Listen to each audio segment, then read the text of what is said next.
Hey, what's going on, guys? It's Cheyenne here, and I am working with my speech coach, starting on my next assignment, and I am supposed to be reading out loud on live video. So let's read out loud, and this is one of my favorite things to do in the world is to read out loud. So let's begin.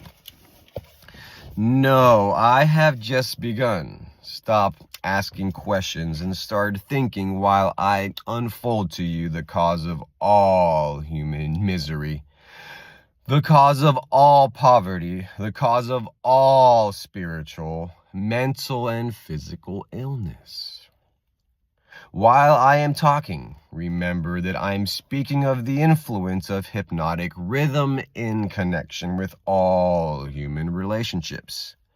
Men who succeed in business, they do so entirely because of the way they relate themselves to their associates and to the others outside of the business. Professional men who succeed do so largely because of the manner in which they relate to their clients. It is much more important for the lawyer to know people than it is to know the law. I'm going to start that one over really. It is more important for the lawyer to know people and to know the laws of nature than it is to know the law. And the doctor is a failure before he even starts, unless he knows how to relate himself to his patients so as to establish their faith in him. Marriages succeed or fail entirely because of the manner in which the participants relate themselves to one another. A proper relationship in marriage begins with a proper motive for the marriage.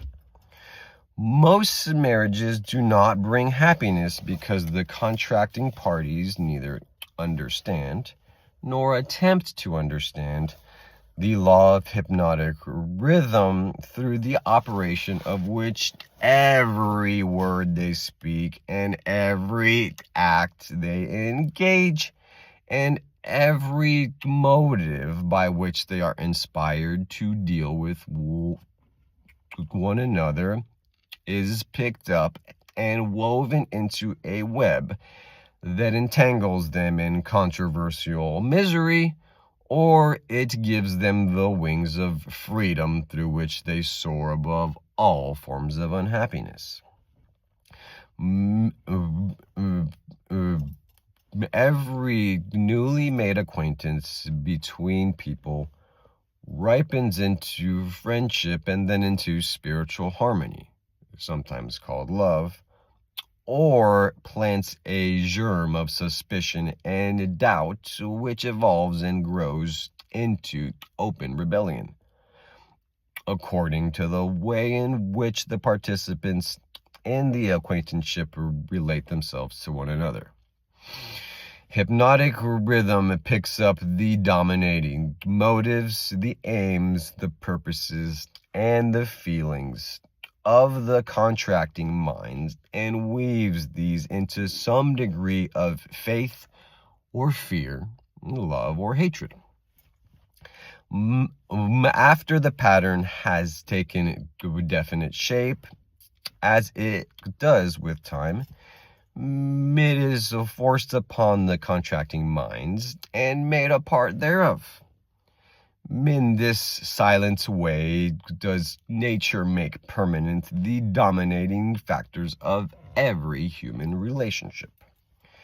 In every human relationship, the evil motives and the evil deeds of the contracting individuals are coordinated and consolidated into a definite form and subtly woven into that all-important human trait known as character.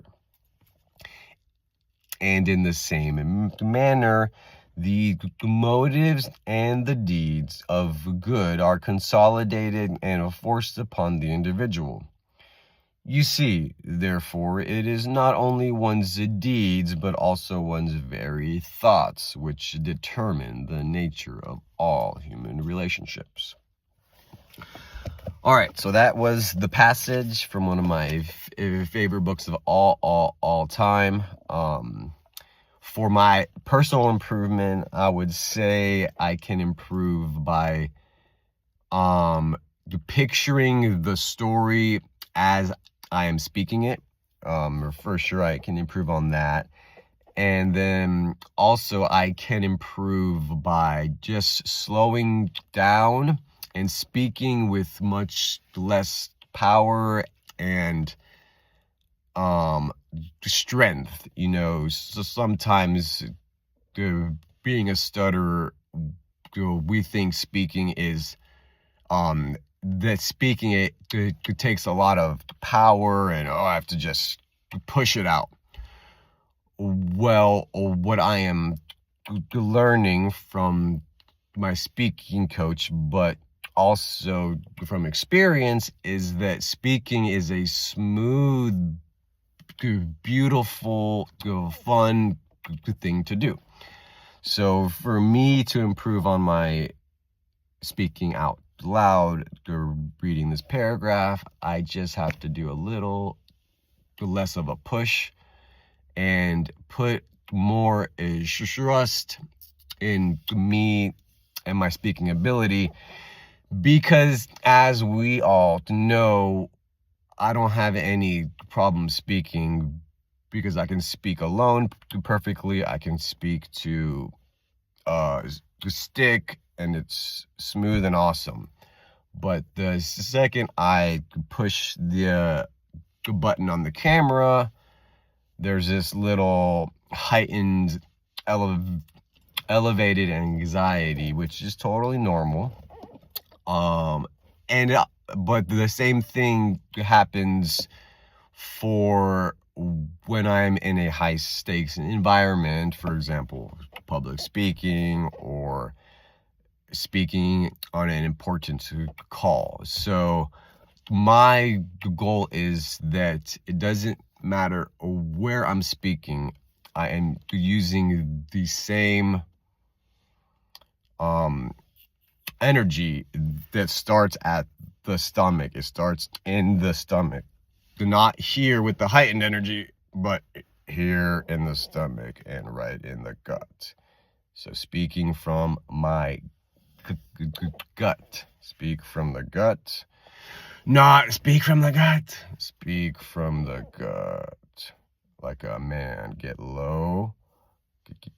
And my energy strong. Get it low into my gut, right into here, into my core. Speak from my core. So anyways, guys, that's my study piece for today.